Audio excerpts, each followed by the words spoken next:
What's going on? Jason Moss here, and I want to share in this video a common mistake that so many coaches make when it comes to getting clear on their niche.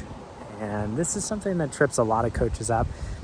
A lot of established coaches who have been in the game for a while and they're still working on getting clear on this piece. So when it comes to defining your niche, a lot of people overthink this. They think that they need to stuff in every aspect of who they want to help and serve into some statement that's like a one sentence thing that defines perfectly who their ideal clients actually are. So you see people who are like, I help, single men who are interested in being in a relationship. They're also heart-centered, and it's like we're trying to like stuff all the things into the niche statement. And it's exhausting and feels stressful, and it's like people spend hours trying to figure this stuff out. So when it comes to defining your niche, this is really important. There are really two layers to your niche.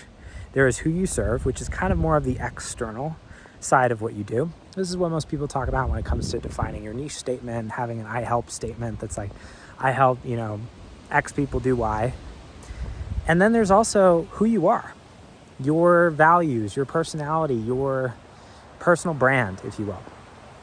And the truth is, when it comes to defining your niche, a lot of who you are does not necessarily have to be what you put in your niche statement, but that is another layer, another filter that people will basically go through when it comes to deciding whether or not they want to work with you and just, being magnetized to you on a personal level. In the same way that, I talk a lot in my content about being spiritual and being a heart-centered person. And when I first started coaching, I was doing business coaching. I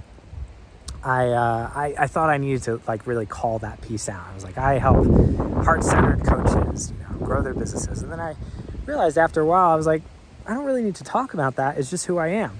And so the people that work with me tend to gravitate towards me. The people who do tend to gravitate towards me are heart-centered, because I just show up that way in my content. And I talk about things that I'm interested in, and generally, one of those things is spirituality. And so the people that work with me within the broader context of my niche, which is coaches, helping coaches grow their businesses, see that and they go, oh, like this guy's for me. But I don't really need to define that as part of like my niche statement. So I think where a lot of coaches get wrong is they try to stuff all that they are into this pithy one sentence thing. And they're like stressed down about it because they're like, okay, well, if I don't, stuff all those things in there, then it's not going to appeal to the perfect person. But it's very important to remember that there are these two layers, when it comes to your niche. There's who you serve and there's also who you are. So you don't need to define who you are. All you need to do in your content is show up fully as yourself.